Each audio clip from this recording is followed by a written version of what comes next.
The invisible prison of judgment. Most of us live inside an invisible prison built by other people's opinions. Before we even act, that little voice in our head whispers, "What if they laugh? What if they think I'm not good enough?" This voice makes us hesitate, hold back, or play small. But here's the truth. People are not watching us as closely as we imagine. They're too busy thinking about their own lives. The author says this voice isn't reality. It's just a habit of the mind. And once you learn to see it for what it is, you begin to taste freedom. The roots of fear. This fear didn't come from nowhere. Thousands of years ago, being rejected by your tribe could mean death. Our brains were programmed to seek acceptance as a way of survival. The problem is, that old wiring is still running today, even though our survival no longer depends on everyone liking us. That's why even small criticism feels like a life-threatening event. The author reminds us, FOPO is just a false alarm. Loud, yes, but no longer accurate. Where does real worth come from? One of the biggest mistakes we make is outsourcing our self-worth. You wait for likes, compliments, or praise to feel valuable. But when those things disappear, so does our confidence. It's like handing the keys to your happiness over to strangers.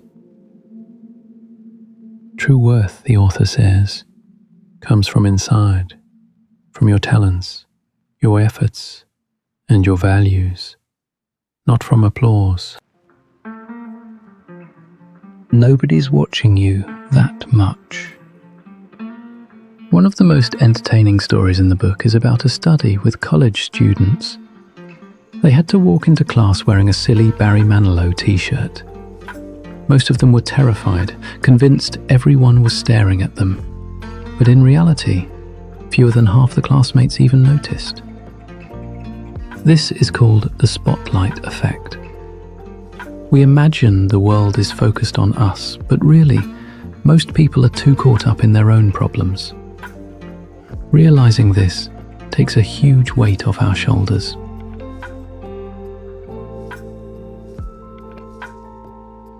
Living by values, not by fear. In the end, the book gives us a simple but powerful question. Am I making this choice based on my values or based on fear of judgment? This is the ultimate test. If the answer is fear, FOPO is in control. If the answer is values, you are free. That's what real mastery is. Living a life shaped by your inner truth, not by the shadows of other people's opinions. The fear of other people's opinions will never fully disappear. It's part of being human. But we don't have to let it run our lives. When we stop chasing approval and start choosing from our deepest values, life becomes lighter, braver, and more authentic. And that is the true definition of success.